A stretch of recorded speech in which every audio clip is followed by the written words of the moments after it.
the best academy. Hi friends, welcome to Harish academy. ఈరోజు వార్తలు నిలిచిన జాతీయ అంతర్జాతీయ రాష్ట్రీయ అంశాల గురించి, వార్తలు నిలిచిన వ్యక్తులు, అవార్డులు, పుస్తకాలు, మరి క్రీడా సంబంధిత సమాచారం, ఒక్కొక్క అంశాన్ని వివరంగా తెలుసుకుందాం. ఈరోజు ఫస్ట్ టాపిక్ వచ్చేసి ప్రపంచంలోనే మొట్టమొదటి అనే అంశంతో తెలంగాణ రాష్ట్రం వార్తలు నిలిచింది. తెలంగాణ రాష్ట్రంలోని సిద్దిపేటలో ప్రపంచంలోనే మొట్టమొదటిసారి 3D టెక్నాలజీ ఆధారిత ఆలయం అనే అంశం ఈరోజు వార్తల్లోకి వచ్చింది. ఈ ఆలయాన్ని నిర్మించబోతున్న సంస్థలేంటి గుర్తుంచుకుంటే సరిపోతుంది. ముఖ్యంగా పోటీ పరీక్షలకు ప్రిపేర్ అవుతున్న ప్రతి ఒక్క అభ్యర్థి రానున్న పోటీ పరీక్షలను దృష్టిలో ఉంచుకొని, ఏ పోటీ పరీక్షన కానివ్వండి, ఏ స్థాయి పోటీ పరీక్షన కానివ్వండి, ప్రతి ఒక్క అభ్యర్థి తప్పనిసరిగా చదవాల్సిన కొన్ని ముఖ్యమైన అంశాలు ఉంటాయి. అటువంటి అంశాలను కనుక మీరు పరిశీలిస్తే వార్తలు నిలిచిన ప్రాంతాలు, వార్తలు నిలిచిన GI ట్యాగ్స్, యునెస్కో సంబంధిత అంశాలు, ఇటీవల కాలంలో వార్తలు నిలిచిన విన్యాసాలు, సూచీలు, ప్రముఖ అంతర్జాతీయ సంస్థలు విడుదల చేసే నివేదికలు అండ్ సూపర్లేటివ్స్. ఇటీవల కాలంలో సూపర్లేటివ్స్ తరచూ వార్తల్లోకి వస్తున్నాయి. సూపర్లేటివ్స్ ప్రత్యేక అంశాలు ఏంటంటే ప్రపంచంలోనే మొట్టమొదటి, దేశంలోనే మొట్టమొదటి, అతిపెద్ద, అతి చిన్న, అతి పొడవైన, ఇలాంటి స్పెషల్ వర్డ్స్, ఇలాంటి ప్రత్యేక పదాలతో కూడిన సమాచారం ఏదైనా వార్తలో కనిపిస్తే that is very important for the competitive examinations. Superlative వర్డ్స్తో ఆ సమాచారం కనబడుతుంది. ఇక్కడ చూడండి, ప్రపంచంలోనే తొలి, మొట్టమొదటి. సో సూపర్లేటివ్ వర్డ్ ఎక్కడ రీజనల్ ఇష్యూస్లో చూడొచ్చు, అంతర్జాతీయ అంశాలు కూడా చూడొచ్చు, ఎందుకంటే ప్రపంచంలో కాబట్టి. ఇక్కడ తెలంగాణ రాష్ట్రానికి సంబంధించి వార్తలు నిలిచింది. సో ప్రపంచంలోనే మొట్టమొదటి 3D టెక్నాలజీ ఆధారిత ఆలయాన్ని తెలంగాణ రాష్ట్రంలోని సిద్దిపేటలో నిర్మించబోతున్నారు. 3D టెక్నాలజీ ఆధారిత అంటున్నాను. ఇటీవల 3D టెక్నాలజీ తరచూ వార్తలకు వస్తుంది. IIT మద్రాస్ 3D హౌస్ని నిర్మించింది అని, ఇటీవల ఆర్మీ జవాన్ల కోసం ప్రత్యేకంగా 3D హౌజెస్ అని, 3D టెక్నాలజీ ఆధారిత పోస్ట్ ఆఫీస్ బెంగళూరు అని చెప్పేసి ఇటీవల చాలాసార్లు మనం డిస్కస్ చేస్తున్నాం 3D. సో అటువంటి 3D టెక్నాలజీ ఆధారిత ఆలయాన్ని ఎక్కడ నిర్మించబోతున్నారు? తెలంగాణలో. తెలంగాణ రాష్ట్రంలోని ప్రముఖ నగరం సిద్దిపేట. సో సిద్దిపేటలో ఈ ఆలయాన్ని నిర్మించబోతున్నారు.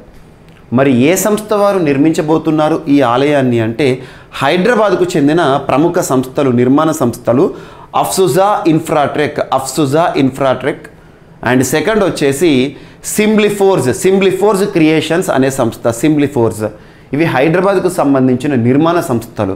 ఒకటి అఫ్సుజా, సెకండ్ సింబ్లిఫోర్జ్. ఈ సంస్థలు సంయుక్తంగా సిద్దిపేటలో 3D టెక్నాలజీ బేస్డ్ దేవాలయాన్ని నిర్మించబోతున్నారు. So that is the topic. 3D printing ఆర్కిటెక్చర్లో దేశాన్ని ప్రపంచ అగ్రగామిగా నిలబెడుతుందని అఫ్సుజా ఇన్ఫ్రాట్రెక్ సంస్థ చెప్తోంది. సిద్దిపేటలోని చర్విత మెడోస్లో నిర్మించబోతున్న ఈ ఆలయం సంస్కృతి, ఆధునిక సాంకేతిక మేళవింపులతో నిర్మించబోతున్నారు. ఈ భవనాన్ని దాదాపు 3,800 స్క్వేర్ ఫీట్స్ ఏరియాలో నిర్మించబోతున్నారు. 3,800 చదరపు అడుగుల విస్తీర్ణంలో, వైశాల్యంలో నిర్మించబోతున్నారంట. సో ఇదొకటి ఇంపార్టెంట్. ఈ దేవాలయంలో 3 గర్భగుళ్ళు ఉంటాయంట. ఆలయంలో ఒకటి శివ గణేశుడికి లేదా గణేశుడికి, 2 శివపార్వతులకు. గుర్తుంచుకోండి. సో ఈ విధంగా 3D టెక్నాలజీ ఆధారిత దేవాలయం ఒకటి వార్తల్లోకి వచ్చింది. అతి స్వల్పకాలంలోనే నిర్మాణం పూర్తవుతుంది. సో ఇదొకటి ఈరోజు మనకి ఇంపార్టెంట్. అంతర్జాతీయ అంశాలు చూడవచ్చు. తెలంగాణ రాష్ట్ర పోటీ పరీక్షలు అయితే ఖచ్చితంగా అడగడానికి ఆస్కారం ఉంటుంది. అండ్ నెక్స్ట్ వచ్చేసేసి దేశద్రోహ చట్టాన్ని పునరుద్ధరించాల్సిందే అని చెప్పేసి లా కమిషన్ కేంద్ర ప్రభుత్వానికి నివేదిక సమర్పించింది. లా కమిషన్ ప్రస్తుత లా కమిషన్ చైర్పర్సన్గా ఎవరున్నారు? రితురాజ్ అవస్థి గారు ఉన్నారు. ప్రస్తుతం న్యాయశాఖ మంత్రికి దేశద్రోహ చట్టం, ఇక్కడ ఒక చీకటి చట్టం అంటాం, నల్లటి చట్టం అంటాం, చాలాసార్లు మనం డిస్కస్ చేస్తున్నాం పాలిటీలో. మనకి సెక్షన్ 124A సెడిషన్ అంటాం. ప్రస్తుతం భావ ప్రకటన స్వేచ్ఛ హక్కుకి అవరోధంగా మిగులుతోంది ఈ సెడిషన్. భావ ప్రకటన స్వేచ్ఛ హక్కు అంటున్నాను. Article 19 class 1 class A of Indian constitution, భారత రాజ్యాంగంలోని ప్రాథమిక హక్కుల్లో ఒక నిబంధన ఆర్టికల్ 19 క్లాస్ 1 క్లాస్ A. ఇందులో భారతదేశంలోని ఏ పౌరుడైనా తనకు నచ్చిన భావాలను వ్యక్తపరచుకోవచ్చు. అటువంటి భావాలను వ్యక్తపరిచినప్పుడు అవరోధంగా ఈ సెక్షన్ 124Aని ప్రయోగిస్తున్నారు. అధికారంలో ఉన్న ప్రభుత్వాలు సెక్షన్ 124A దుర్వినియోగం చేస్తున్నాయని supreme court subject condition last 6 months back దీనిపైన నిలుపుదల చేసింది. నిలుపుదల రద్దు చేయలేదు. నిలుపుదల అంటే తాత్కాలికంగా నూతన కేసులు నమోదు చేయకండి, దీన్ని దుర్వినియోగం చేస్తున్నారు. అధికారంలో ఉండేవారు పాలకవర్గం ఎవరైతే ఉంటారో పౌరుల భావ ప్రకటన స్వేచ్ఛ హక్కుని వారికి అందించే ప్రయత్నం కాకుండా వారు భావ ప్రకటన స్వేచ్ఛ హక్కును వాడుకున్నప్పుడు వారిపైన దీన్ని ప్రయోగించడం అనేది తప్పు అని చెప్పేసి ఆపారు. దానికి సంబంధించి జరిగిన పరిశోధన లేదా అధ్యయనంలో ఇక్కడ ఒక సమాచారం. దేశద్రోహ చట్టానికి సంబంధించిన భారతీయ శిక్షా స్మృతి ఇండియన్ పినల్ కోడ్ అందులోని ఏ సెక్షన్ 124A సెక్షన్ను పునరుద్ధరించాల్సిందేనని లా కమిషన్ కేంద్రానికి తేల్చి చెప్పింది. అయితే కొన్ని సవరణలు చేయడం ద్వారా ఈ సెక్షన్పై మరింత స్పష్టతను ఇవ్వాల్సి ఉందని అభిప్రాయపడింది. ఈ మేరకు కేంద్ర న్యాయశాఖ మంత్రి నూతనంగా వచ్చారు న్యాయశాఖ మంత్రి అర్జున్ రామ్ మేఘవాల్కు 22వ లా కమిషన్ ప్రెసిడెంట్ 22 ఉంది 22వ law commission chairperson Rituraj Awasthi నేతృత్వంలోని కమిటీ ఒక నివేదికను సమర్పించింది. 124 సెక్షన్ దుర్వినియోగం చేయకుండా అడ్డుకునేందుకు కొన్ని మార్గదర్శకాలను కేంద్ర ప్రభుత్వం రూపొందించాలని చెప్పేసి రాయడం జరిగింది. సో ప్రస్తుతం ఈ 124A సెక్షన్లో కొన్ని పునరుద్ధరణ తీసుకురావాలి, దాన్ని మాడిఫై చేయాలి. ప్రస్తుత పరిస్థితులకు ఇది ఎంత మాత్రం కూడా ఆమోదయోగ్యం కాదని చెప్పేసి చెప్పడం జరిగింది. ఆమోదయోగ్యం కాదు, దీనిలో మార్పులు తీసుకురావాలని చెప్పేసి లా కమిషన్ కేంద్ర ప్రభుత్వానికి న్యాయశాఖ మంత్రి వారికి నివేదికను సమర్పించింది. సో ఇదొకటి చూడండి. సో ఇటువంటి ఆర్టికల్స్ ఏవైతే ఉంటాయో మీకు ప్రవీణ్ సార్ క్లాసెస్ యూట్యూబ్ ఛానల్లో నేను పోస్ట్ చేస్తున్నాను. Praveen sir classes YouTube channel ఇప్పటివరకు సబ్స్క్రైబ్ చేసుకోకపోతే సబ్స్క్రైబ్ చేసుకోండి. రెగ్యులర్గా కొన్ని important videos shorts live programmes తీసుకొస్తున్నాను. సో ఛానల్ సబ్స్క్రైబ్ చేసుకొని మీకు రెగ్యులర్గా అప్డేట్స్ వస్తూ ఉంటాయి. సో ఇందులో ఈ ఆర్టికల్ని పోస్ట్ చేస్తాను, ఒకసారి చూడండి. అండ్ నెక్స్ట్ అగ్ని-1 బాలిస్టిక్ క్షిపణి ప్రయోగం విజయవంతం. Medium range surface to surface missile అనేది విజయవంతంగా ప్రయోగించడం జరిగింది DRDO వారు. ఇక్కడ చూడండి అగ్ని-1 బాలిస్టిక్ క్షిపణి శిక్షణ ప్రయోగము విజయవంతమైంది. క్షిపణి ప్రయోగం అండ్ క్షిపణి శిక్షణ ప్రయోగం విజయవంతమైంది. ఎప్పుడైనా గుర్తుంచుకోండి, రక్షణ రంగానికి సంబంధించిన ప్రయోగం విజయవంతమనే అంశం వార్తలోకి వచ్చిందంటే ఒడిశాలోని బాలాసోర్, అబ్దుల్ కలాం వీలర్ ఐలాండ్ ఈ ప్రాంతం గుర్తుంచుకోండి. ఒడిశాలోని APJ అబ్దుల్ కలాం ద్వీపంలోని స్ట్రాటజిక్ ఫోర్సెస్ కమాండ్ ఆధ్వర్యంలో మీడియం రేంజ్ బాలిస్టిక్ క్షిపణి ప్రయోగాన్ని నిర్వహించినట్టు భారత రక్షణ శాఖ పేర్కొంది. ఇక్కడ చూడండి ఈ సెంటెన్స్ గుర్తుంచుకోండి. మీడియం రేంజ్ బాలిస్టిక్ క్షిపణి అగ్ని-1 ప్రయోగం విజయవంతం. ఈ పరీక్షలో బాలిస్టిక్ క్షిపణి అన్ని రకాల ఆపరేషనల్ టెక్నికల్ పరిమితులను పరీక్షించినట్టు వెల్లడించారు రక్షణ శాఖ వారు. గుర్తుంచుకోండి. అండ్ రక్షణ రంగానికి సంబంధించి మనం లాస్ట్ వీక్ ఈవెన్ CA 360 కోర్సులో కూడా మీకు చెప్పాను. 1,00,000 కోట్లు ఉత్పత్తి దాటింది ఆర్థిక సంవత్సరంలో, గడిచిన ఆర్థిక సంవత్సరంలో అని చెప్పేసి ఒక టాపిక్ చెప్పాను. రక్షణ రంగంలో 1,00,000 కోట్ల ఉత్పత్తి మేక్ ఇన్ ఇండియాలో భాగంగా. సో ఇక్కడ అలాంటి ఒక టాపికే ఇండియాస్ డిఫెన్స్ ఎక్స్పోర్ట్స్. భారతదేశం నుండి రక్షణ రంగ ఉత్పత్తులు ఏవైతే ఉంటాయో వాటిని వివిధ దేశాలకు ఎగుమతి చేయడంలో ఒక మైల్ స్టోన్ అనేది ఈరోజు వార్తల్లోకి వచ్చింది. కంపారిటివ్ ఉదాహరణకు రక్షణ రంగంలో ఒక ఆయుధాన్ని లేదా ఒక మిసైల్ ఏదో ఒకటి తయారు చేశారనుకో, రక్షణ రంగంలో అనే ఒక ప్రోడక్ట్ని తయారు చేశారు. మన భౌగోళిక పరిస్థితుల్లో మన ఇండియాలో తయారు చేశారు. తయారు చేసింది విదేశాలకు ఎగుమతి చేస్తున్నాం. అలా ఎగుమతిలో గణాంకాలు కనుక అబ్జర్వ్ చేస్తే 2013-14 సంవత్సరంలో ఎగుమతుల విలువ, రక్షణ రంగ ఎగుమతుల విలువ భారతదేశంలో ఎంత ఉండే అంటే 686 crore రూపీస్. 686 crore రూపీస్ అంటే 686 కోట్ల రూపాయల ఎగుమతులు మాత్రమే, రక్షణ రంగ ఎగుమతులు మాత్రమే ఉండే భారతదేశంలో. ఇప్పుడు బిఫోర్ నరేంద్ర మోదీస్ ఎరా. మరి 2022-2023 ఫినాన్షియల్ ఇయర్ ప్రస్తుత ఆర్థిక సంవత్సరం ఏదైతే ఉంటుందో మనం 2023-2024లో ఉన్నాం. ముగిసిన ఆర్థిక సంవత్సరం ఏంటిది? FY 23.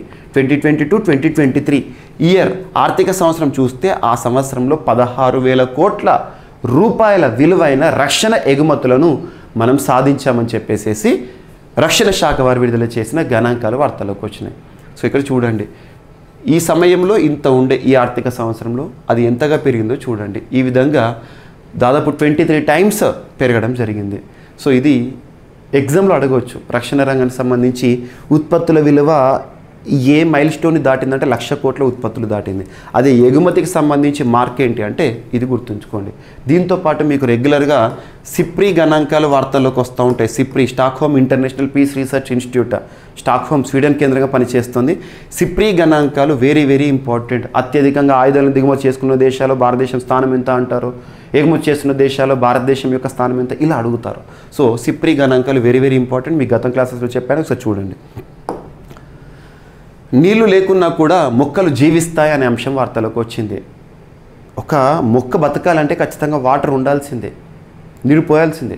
కానీ నీళ్ళు లేకున్నా కూడా మొక్కలు జీవిస్తాయని చెప్పేసి పశ్చిమ కనుమల్లో 62 జాతుల మొక్కల్ని గుర్తించారు బొటానికల్ సైంటిస్టులు. పశ్చిమ కనుమల్లో తీవ్ర నీటి ఎద్దడిని తట్టుకొని బతుకుతున్న 62 రకాల జాతుల మొక్కలను గుర్తించినట్లు కేంద్ర సైన్స్ అండ్ టెక్నాలజీ శాఖ తెలిపింది. డెసికేషన్ టాలరెంట్ వాస్కులార్గా పిలిచే ఇవి తమలోని 95% నీటిని కోల్పోయినా జీవించే ఉంటాయి. పూణేలోని అగార్కర్ రీసెర్చ్ ఇన్స్టిట్యూట్కు చెందిన ప్రొఫెసర్ మందార్ దాథార్ ఆధ్వర్యంలో ఈ పరిశోధనలు నిర్వహించారు. అధ్యయన ఫలితాలను నోర్డిక్ జర్నల్ ఆఫ్ బాటనీలో ప్రచురించారు. ఎక్కడ వీటిని కనుగొన్నారో గుర్తుంచుకోండి, సరిపోతుంది. నీటి ఎద్దడిలో సైతం పెరుగుతాయంట.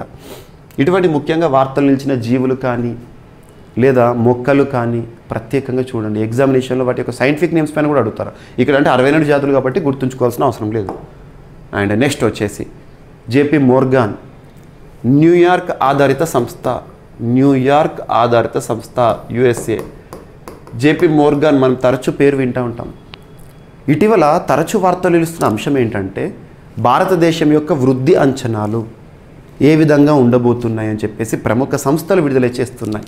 మీకు ఎగ్జామినేషన్లో ఖచ్చితంగా ఈ బిట్ అడుగుతారు. ఇటీవల ముగిసిన ఎగ్జామినేషన్లో కూడా అడుగుతున్నారు. జేపీ మోర్గాన్ సంస్థ ప్రస్తుత ఆర్థిక సంవత్సరంలో అంటే 2023-2024 లేదా FY24 ఆర్థిక సంవత్సరంలో భారతదేశం యొక్క వృద్ధి అంచనాను ఏ విధంగా చెప్తున్నారు, ఎంతగా పెరుగుతుంది వృద్ధి అంచనా, ఏ విధంగా ఉండబోతుందని చెప్తున్నారు అంటే 5.5% మన GDP growth rate, gross domestic product. It is the final value of all the goods and services that are produced within the boundaries of country within the financial year. ఒక ఆర్థిక సంవత్సరంలో దేశ భౌగోళిక విస్తీర్ణం లోపల ఉత్పత్తి అయ్యే అంతిమ వస్తు సేవల విలువనే జీడిపి అంటాం. సో ఇక్కడ భారతదేశం యొక్క వృద్ధి రేటు ఎవరు చెప్తున్నారు? జేపీ మోర్గాన్ వారు చెప్తున్నారు. ఏ సంవత్సరం చెప్తున్నారు? ఈ సంవత్సరం ఆర్థిక సంవత్సరం ముగిసేలోగా ఇంత మొత్తంలో ఉండబోతుందని చెప్తున్నారు. డైరెక్ట్ బిట్టు గుర్తుంచుకోండి. జేపీ మోర్గాన్ వృద్ధి అంచనా ఈ సంవత్సరం వరకల్లా ఇంత ఉంటుంది. సో ఇలా ఇప్పటికే మీకు ఒక 10-15 వృద్ధి అంచనాలు చెప్పాను. ఎవ్రీడే చెప్తున్నాను, ఒకసారి చూడండి. డైలీ క్లాసెస్ చూడండి, అవన్నీ కవర్ అవుతాయి మీకు. 2023-24లో భారత వృద్ధి 6.5 నుండి 6.7% ఉండబోతోందని కన్ఫెడరేషన్ ఆఫ్ ఇండియన్ ఇండస్ట్రీస్ వారు చెప్పడం జరిగింది. ఇటీవల కన్ఫెడరేషన్ ఆఫ్ ఇండియన్ ఇండస్ట్రీస్కి నూతన అధ్యక్షుడిగా ఆర్ దినేష్ గారు పదవి బాధ్యతలు స్వీకరించారు. వారు చెప్పారు 2023-24 అంటే ఏంటిది? FY24 ప్రస్తుత ఆర్థిక సంవత్సరం ఏప్రిల్ 1న ప్రారంభమైంది కదా. నెక్స్ట్ ఇయర్ 2024 మార్చి 31తో ముగుస్తుంది. ఈ ఆర్థిక సంవత్సరం ముగిసేలోప భారతదేశం యొక్క వృద్ధి అంచనా ఏ విధంగా ఉండబోతుందట అంటే 6.5% నుండి 6.7 మధ్యలో ఉండబోతుందంట.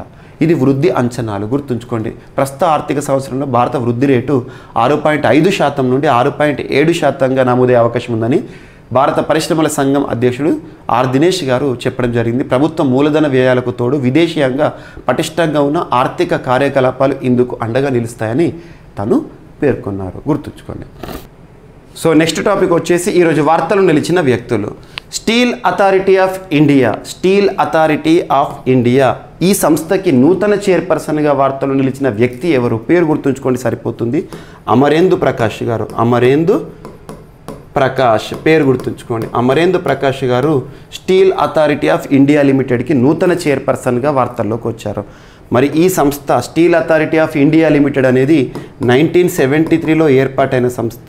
ఇటీవల తరచూ వార్తలు నిలుస్తున్న సంస్థ. ఈ సంస్థకి సంబంధించి ఒక ఇంపార్టెంట్ పాయింట్ కూడా మనం చెప్పాలనుకుంటే సెప్టెంబర్ 2వ తేదీ సెప్టెంబర్ 2, 2022 రోజున భారత ప్రధాని నరేంద్ర మోదీ గారు ఆవిష్కరించిన లేదా కమిషన్ చేసిన ఇండియన్ నేవీల సేవల కోసం కమిషన్ చేయబడిన IAC Vikrant, Indian aircraft carrier Vikrant, దేశంలోనే పూర్తి స్వదేశీ పరిజ్ఞానంతో తయారు చేయబడిన మొట్టమొదటి విమాన వాహక నౌక అయిన విక్రాంత్. ఆ విక్రాంత్ స్వదేశీ పరిజ్ఞానం అన్నాను కదా, ఇండినియస్ బిల్డింగ్ అన్న కదా. మరి దానికి కావాల్సిన స్టీల్ని ఎవరు అందించారంటే సేల్ అందించింది. Steel authority of India limited వారు IAC విక్రాంత్ నిర్మాణానికి కావలసిన స్టీల్ని వీరే ప్రొడ్యూస్ చేశారు. సో అలా ఏదైనా ఒక సంస్థ ఇటీవల కాలంలో ఒక మంచి ఫీట్తో వార్తల్లోకి వస్తే ఖచ్చితంగా గుర్తుంచుకోండి. నెక్స్ట్ వచ్చేసేసి ఈరోజు ఒక దేశానికి నూతన అధ్యక్షునిగా వార్తలు నిలిచిన పర్సన్, ఆ దేశం పేరు ఏంటంటే లాత్వియా. లాత్వియా దేశానికి నూతన అధ్యక్షులుగా ఇటీవల ఎన్నికవుతూ వార్తలు ఇచ్చిన పర్సన్ పేరు ఏంటంటే ఎడ్గార్స్ అని గుర్తుంచుకోండి. ఎడ్గార్స్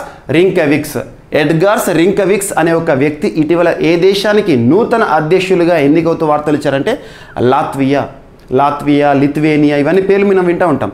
సో లాత్వియా దేశానికి నూతన అధ్యక్షుడిగా ఎడ్గార్స్ రింకవిక్స్ ఏ దేశ అధ్యక్షుడు అంటే లాత్వియా దేశ నూతన అధ్యక్షుడిగా గెలుపొందుతూ వార్తల్లో నిలిచారు. సో ఇవి ఫ్రెండ్స్ ఈరోజు వార్తలు ఇచ్చిన అంశాలు. ఒకసారి ర్యాపిడ్గా చూస్తే ప్రపంచంలోనే మొట్టమొదటి 3D ప్రింటెడ్ ఆలయం తెలంగాణలోని సిద్దిపేటలో. దేశద్రోహ చట్టాన్ని పునరుద్ధరించాల్సిందని చెప్పేసి 22nd law commission Rituraj Awasthi గారు కేంద్ర న్యాయశాఖ మంత్రి అర్జున్ రామ్ మేఘవాల్ గారికి నివేదికను సమర్పించారు. అండ్ అగ్ని-1 బాలిస్టిక్ క్షిపణి ప్రయోగం విజయవంతం. ఒడిశాలోని బాలాసూర్లో. భారతదేశంలో రక్షణ రంగ ఎగుమతులకి సంబంధించిన వృద్ధి ఏ విధంగా ఉంది అని చెప్పేసి కంపారిటివ్ ఇయర్స్. అండ్ నెక్స్ట్ నీళ్లు లేకున్నా కూడా మొక్కలు జీవిస్తాయి అని చెప్పేసి పశ్చిమ కనుమల్లో దాదాపు 62 మొక్కల జాతులను బొటానికల్ సైంటిస్టులు కనుగొనడం జరిగింది. అమెరికా ఆధారిత న్యూయార్క్ బేస్డ్ జేపీ మోర్గాన్ సంస్థ ప్రస్తుత ఆర్థిక సంవత్సరం ముగిసేలోగా భారతదేశం యొక్క వృద్ధి రేటు 5.5% పరిమితమవుతుందని పేర్కొన్నారు. 2023-24లో భారత వృద్ధి 6.5 నుండి 6.7% ఉండబోతోందని కన్ఫెడరేషన్ ఆఫ్ ఇండియన్ ఇండస్ట్రీస్ చెప్పడం జరిగింది. And steel authority of India లిమిటెడ్కి నూతన చైర్పర్సన్గా అమరేందు ప్రకాష్ గారు వార్తల్లోకి వచ్చారు. అండ్ లాత్వియా దేశానికి నూతన అధ్యక్షుడిగా ఎన్నికవుతూ వార్తలు ఇచ్చిన ఎడ్గార్స్ రింకవిక్స్ పేరు గుర్తుంచుకోండి సరిపోతుంది. సో ఇవి ఫ్రెండ్స్ ఈరోజు వార్తలు నిలిచిన అంశాలు. మిస్లేనియస్ అంశాలు మనం మిగిలిపోతే మాత్రం రేపటి క్లాస్లో యాడ్ చేసి మళ్ళీ నేర్చుకుందాం. రేపు కలుద్దాం. Thank you.